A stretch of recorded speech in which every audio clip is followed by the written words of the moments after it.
this is such an honor. I'm so excited about this interview because we do have in our hypnosis training a lot of psychology students and occasionally psychologists, but somehow I have never taken the opportunity to actually interview somebody with your background. So the first thing that would be, of course, of interest is, so what is your background as a psychologist, and what drove you to take up the hypnosis practices training? Thank you, Claudia, and thank you for interviewing me. What my background is, I qualified as a psychologist in 2000, which is quite a long time ago. And I worked for a very, very long time in a school context, working with counselling and educational support. I also had a part-time private practice where I was seeing to 1 or 2 patients per week. And over time, my private practice built, and I started to get involved in other kinds of work revolving around helping other people. For example, coaching, Enneagram coaching, and well, I think the focus in my life has always been around finding ways to help and empower other people. And I've always been interested in as many different modalities and theoretical frameworks and techniques possible, because every single person is different and every person responds differently to different things. And so I found over time that although my training is quite old school psychodynamic psychotherapy, which is the more in-depth psychotherapy and looks at things like the unconscious world and how it impacts on our way of being in the world today. Some people access that easier than others, and for some people it's also a very slow process and a slow journey. People don't always have the money, the time, or the patience for getting involved in that kind of work. So I really have a passion for working in that way because I find people so interesting, but it doesn't always work to only work in that particular way.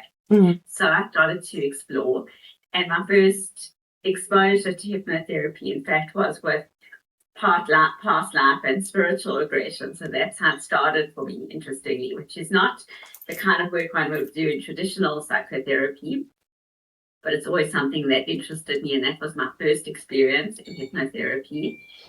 And after that, all I really wanted to do was to learn more and learn how to do it for myself so I could help people in the same kind of way. Okay. That's I didn't know that you were in this field for such a long time.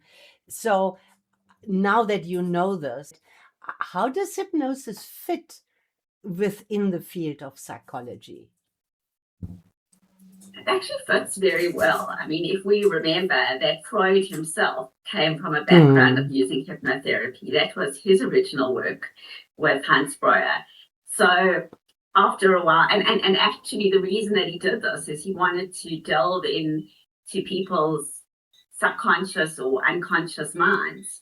So he felt that hypnotherapy was a way to do it. He moved away from that, but that's actually where the roots of his understanding of the unconscious mind come from. Yeah. So it fits very well for the way I understand things. It's just a different way to actually tap into the subconscious mind. So where Freud then moved to things like free association, in hypnotherapy, you will tap into that part of a person in a different kind of way. Yeah.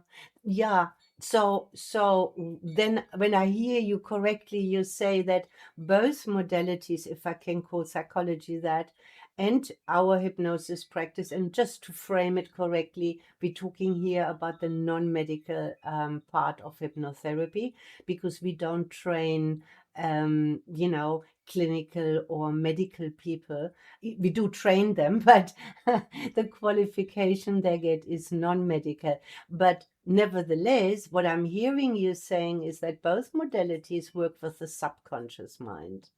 So where's the difference, if there is any, between using hypnosis practices and using psychology to reach the subconscious mind?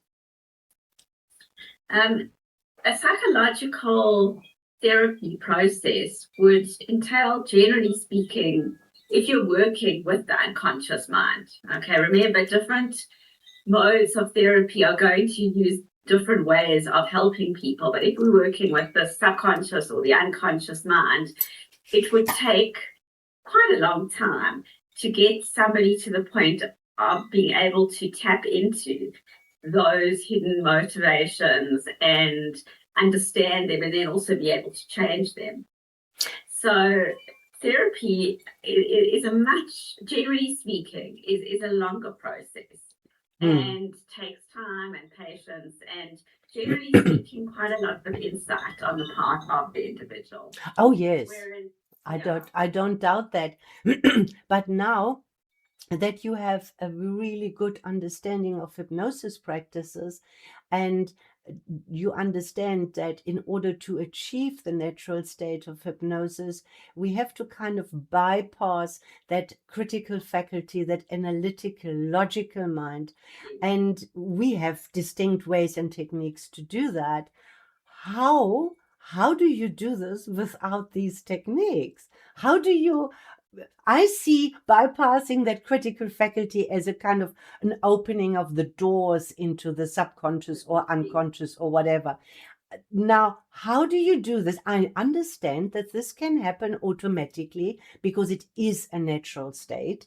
And some people just have such a talent for it. They do this so beautiful. But others are not like that. And you actually need the techniques. So how do you enter those such resourceful background information where all the programs are stored? How do you get there with just psychology? You don't always, Claudia. Yeah. Sometimes you access it with people when they free associate. That was Freud's original technique. Yeah. Sometimes it's through people's dreams, but the truth is you don't always reach it. So Yeah. you often are working on a very, you're right, analytical basis. Yeah. Working with what they bring you. And sometimes people will say something that indicates something about their unconscious mind. They don't realize it. You may realize it. But sometimes, even if you reflect to them what you hear and see, they understand it intellectually, not necessarily on a more emotional basis. So the beauty of hypnotherapy is really that you can access that part very quickly and very effectively. Yeah. And then work with those internal programs very successfully. Yeah. Yes. You see, I was just looking for a metaphor, and let's say you have a car and something is wrong with the engine, but you don't open the hood. So, this is what hypnosis does. Hypnosis opens the hood so that you can look at the engine and can say, okay, I need to adjust this or fix this or replace that or whatever. and yeah, so it is as I thought it would be, that you, with your training, you can hear when your client volunteers something that could possibly stem from the subconscious. But yeah, so how does that compare then for you and for your clients when you take them in hypnosis and you can do this on purpose, and they can freely access these things? How has this changed your approach with clients, and how has this changed for clients, for your patients? I think it's a very empowering process as a therapist to know that you have some very robust skills to be able to help people. It's a wonderful feeling, because sometimes one feels so helpless. it's marvelous. And I think for individuals who are open to the process, who would like to access that space and would like to work in that particular way, it's wonderful. Not everybody wants to, and I think there are a lot of misconceptions and fears around hypnosis. And so for some people, it's not something they want to do. Yeah. Remember, I get referrals both for hypnotherapy and for more mainstream psychotherapy. So, you know, those people that I have seen for a while in long-term psychotherapy, I do offer this. And for those people, you know, obviously I'm prepared to work with them in that, but not everybody wants to. Yeah. But it's exceptionally powerful being able to offer that kind of help. Yeah, and this is one of the questions that I had scheduled, is to ask you these misconceptions, these unfortunate misconceptions that we inherited from history and that get renewed with movies and yeah, you know, the things we see on stage and things like that. So I do understand that the public who doesn't dive in like we do and get it, that it is a total natural state and an empowering state and a healing state just by itself, how do you address those misconceptions with your people, or don't you at all? No, 100% I do. So the people who come for hypnotherapy per se are, generally speaking, not always, but generally speaking, very open to it already because they've come for it. Yeah. And sometimes it has been under coercion.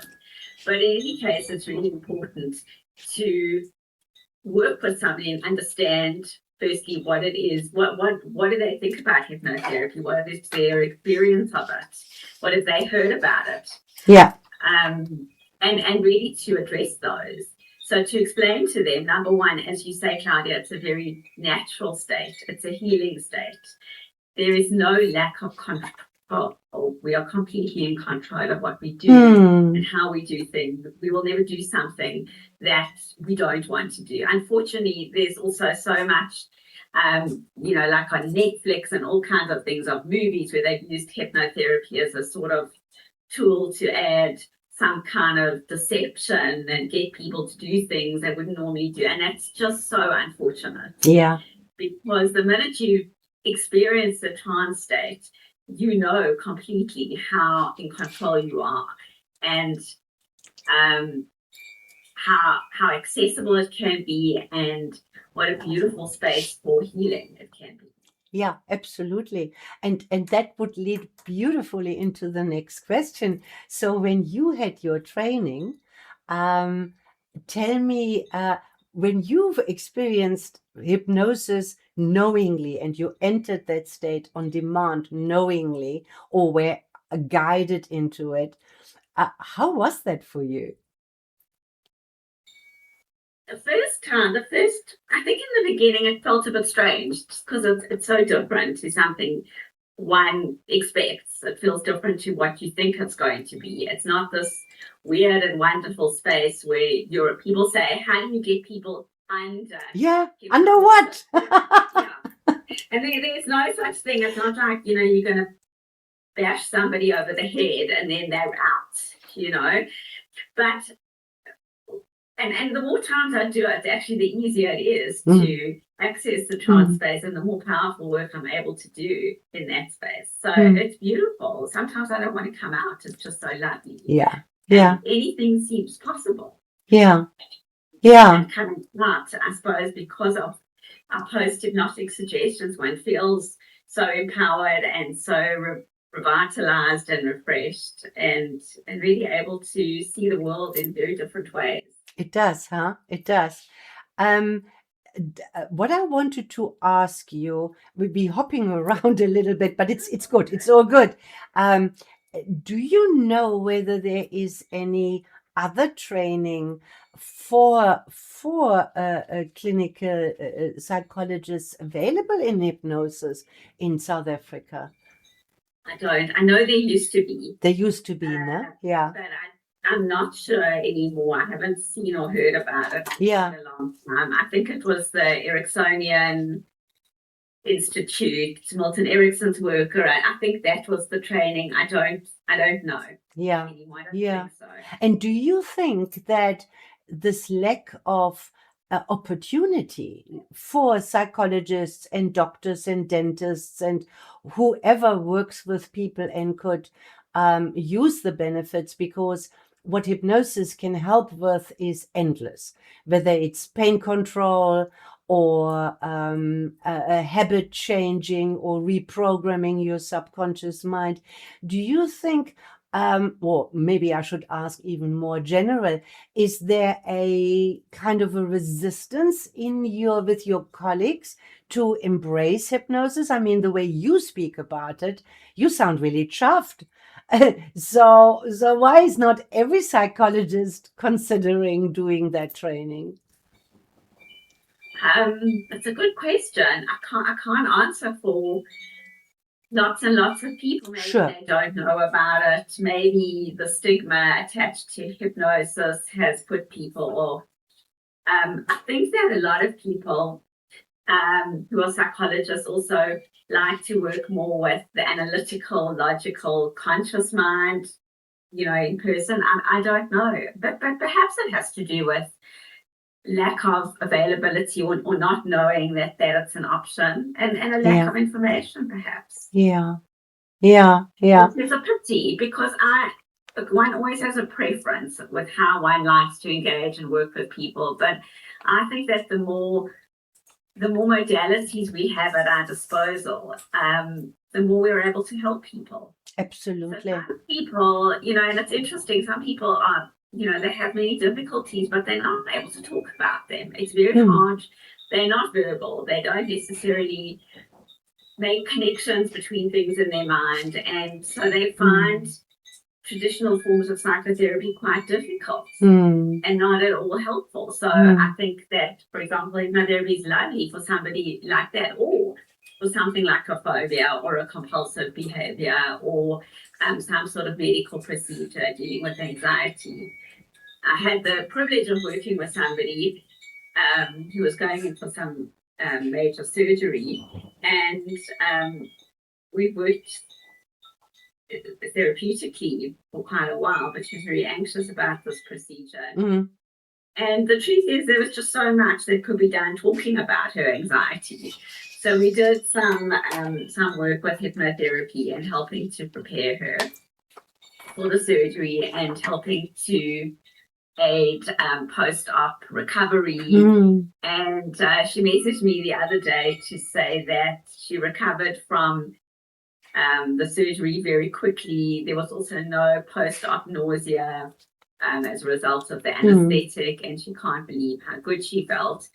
And actually going in, she even managed, even though she was anxious, she managed to feel quite excited for how this was going to help her.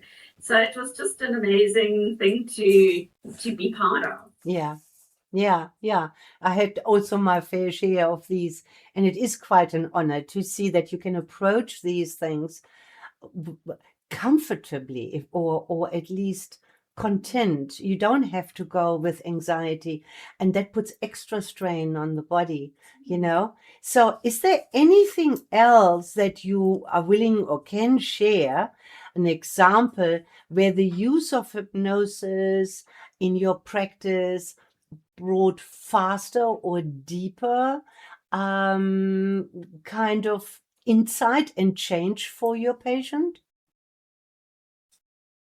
So working with regression work in hypnotherapy, I found to be very powerful, because, our regression work, we try and go back to the first 3 years, or even in utero work. And those are memories that people can't often access consciously. It's too far back. They were too young, and often it's pre-verbal. So they can't talk about it.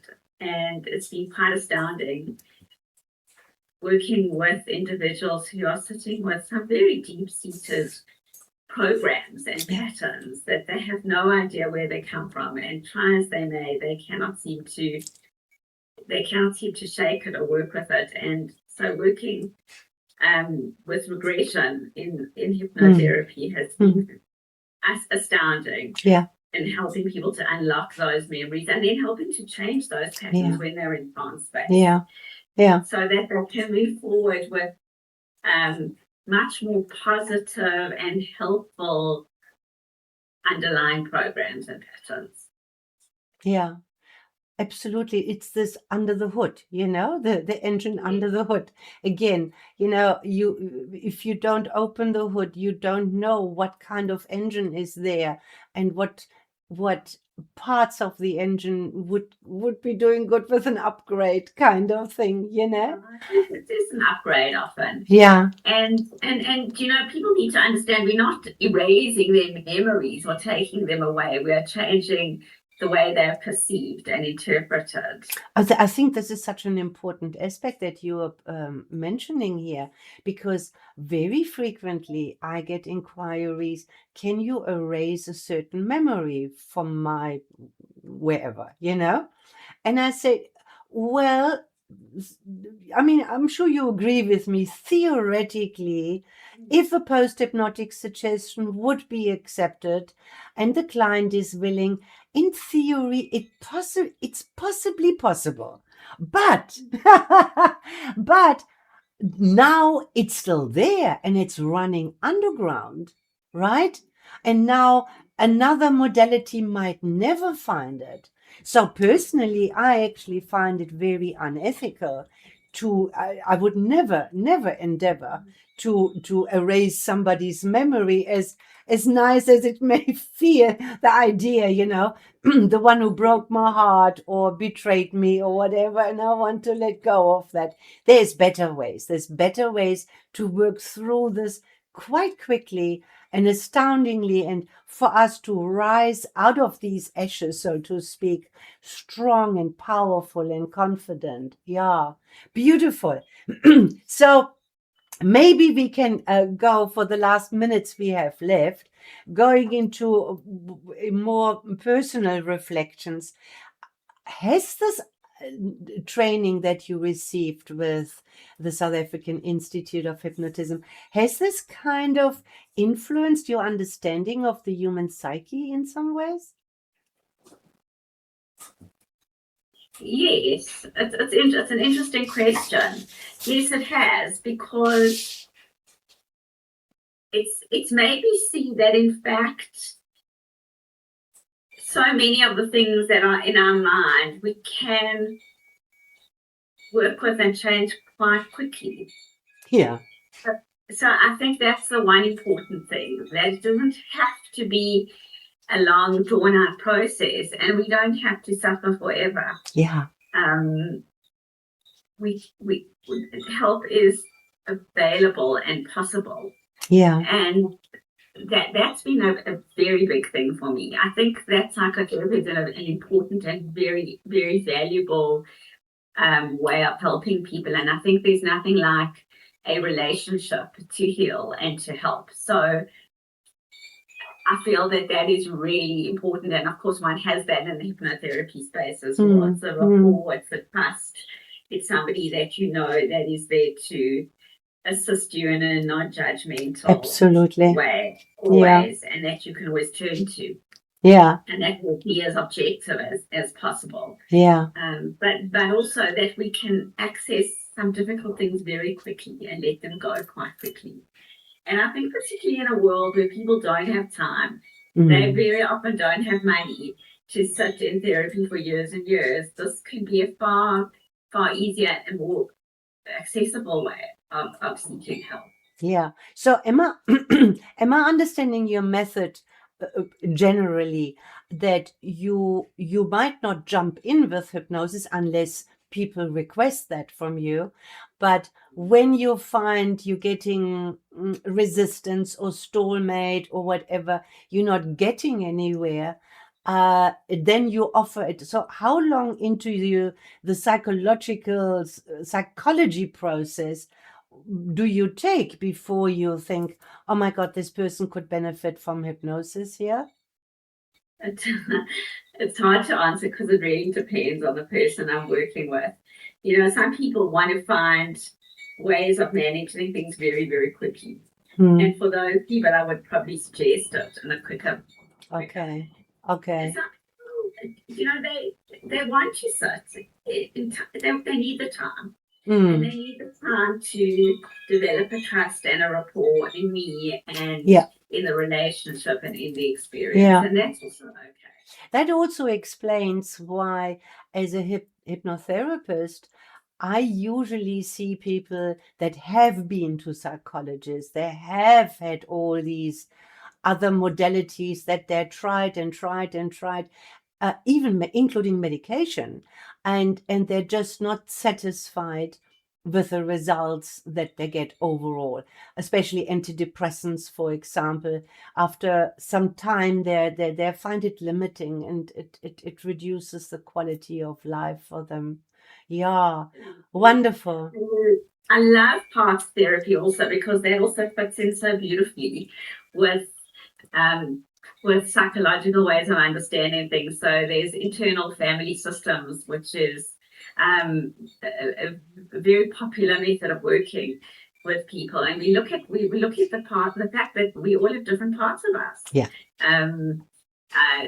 Transactional analysis, the Eric Byrne work also worked a lot with that, and that is also a very accessible way in parts therapy to help people manage certain parts of themselves that perhaps do certain things that they are not happy with or engage in some kinds of compulsive behavior. And it's a very accessible model for people to understand. Yeah, it definitely is. And there's no blame, there's no shame, there's no guilt. Yeah. And it's also what I love about parts therapy. You don't have to go and open the can of worms of the trauma, because if you've been in this long enough, and I think we both similar long, you in your and I in my modality, the trauma experience that the client doesn't remember, then don't consciously recall the trauma, and now in regression they pick it up, and in parts therapy you have a different way of dealing with it, equally as good sometimes, or most of the times, but you don't have to actually touch the actual trauma. And I've got a situation like that at the moment, and that's exactly the person. A particularly traumatic event has sort of pushed a button on a whole lot of other trauma. But this person doesn't really want to have to talk about it all over again. It's too painful. Yeah. So parts therapy would be a marvelous way in to help resolve this without having to dig into all the stuff again. Ah, fantastic. Fantastic. Let's wrap up with this quick fire round, shall we? Because they're really cool, short, crisp ones here. So, one myth about hypnosis that you would wish would disappear. You're under the control of the hypnotherapist. Yeah, we got X-ray eyes now. We see everything. I mean, it would be wonderful. I'd love that, but unfortunately, it's not true. Yeah, no. Well, I think fortunate. I think we all like to keep some secrets, ne? Yeah. Okay, next one. And we're going to have it in reverse. So, one thing psychology could learn from hypnosis. It can be quick and easy to help somebody overcome some deep pain and trauma. Cool. And now, one thing hypnosis could learn from psychology.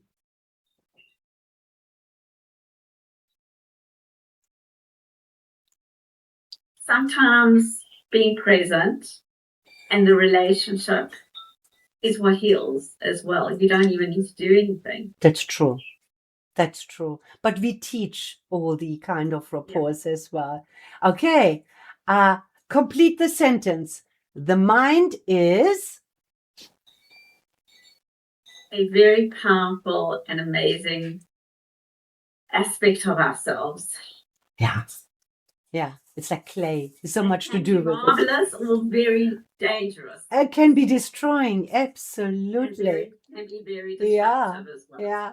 And you don't need to use it properly. Yes, absolutely. It's a tool. And people feel that they're the servant to their own tool, isn't it? Yes. Ne? Yes. Yeah. And in fact, the one thing I've learned in my own training now is how much we need to be the master of our minds. I actually didn't quite realize the power of it. Well, then you answer basically the next question, unless you even have a better example, because I was asking you what was the one perhaps unexpected aspect that you discovered about yourself in the journey learning hypnosis practices. Well, I think that is the answer for me, is Mm. just how powerful my own mind, and I suppose other people's by implication are in our own journey, and how it can be a force for such positive and such good, Mm. or also a force for such destructive behavior. Yeah. And I've learned, somebody once told me that I can be like a border collie. And, when I don't have metaphorical sheep to herd, my mind can actually be very destructive, as a border collies can. And I think that is so, that just so important. It was sort of said as a joke, but I think that's a beautiful analogy, that if we don't harness our Yeah. minds and control what we allow in it and how we allow it to influence our behavior, it in fact can do a lot of damage. Yeah. Yeah. And sorry, I have to ask this question as well then. You might have started that way, that we offer since 1998. I mean, this is absolutely forever. This one-day course where people learn self-hypnosis. And the least that happens is that they start understanding what they possibly can do with their mind. And some people take this to an extent where it changed their life in some aspects. It's quite that. Would you, I'm not saying whether you do, but would you, with a good psychologist heart, recommend for people to actually learn self-hypnosis, to maybe start work with their mind better? Absolutely. I think that anything that we can do and we can learn to empower ourselves to be better, healthier, more positive, and more able to engage in an increasingly complex and complicated world can only be good for us. Yeah. It's not really harm. Yeah. And when you Gives you more things to draw on absolutely and work with. Yeah. Yeah. And now a very modern, hopefully last question is, I think AI is changing a lot. And I have heard that, and apparently it works to a degree, that people give in their issues to an AI and it spits out the psychology answer. I know. I've been told this a lot of people going, like, people I see who've been, AIs analyze their dreams and things. Yeah. So how do you see, I mean, I have my opinion with regards to hypnotherapy, but how do you see the future? AI will exist, and I think it's a tremendous tool. Do you think that is the modality of psychology or hypnosis practices threatened by this? I don't believe so, because I think that there's nothing that replaces the presence of another, in terms of healing and help. And so, yes, you may get analytical, logical answers, and they may or may not be accurate. I mean, everybody's an individual, so it's all going to be different. But there's something about being in the presence of another that in and of itself helps and heals. Okay. And the last statement from your side, before I say goodbye, if you had one message out there into this world that is so chaotic and fast and energetically loaded, and it's not letting up, it's probably next year is going to be even stronger. What would be one message from your heart out to the world? What would you like the world to know?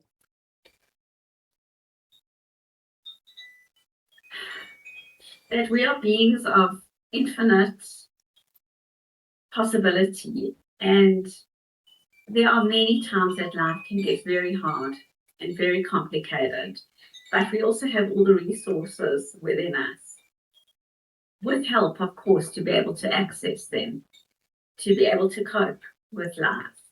and that there really is hope. We don't have to sit and suffer always, however difficult things may be. Perfect. Beautiful. To leave this with a message of hope, and that your mind is powerful and you can work with it is wonderful. Thank you, thank you, thank you. That was amazing.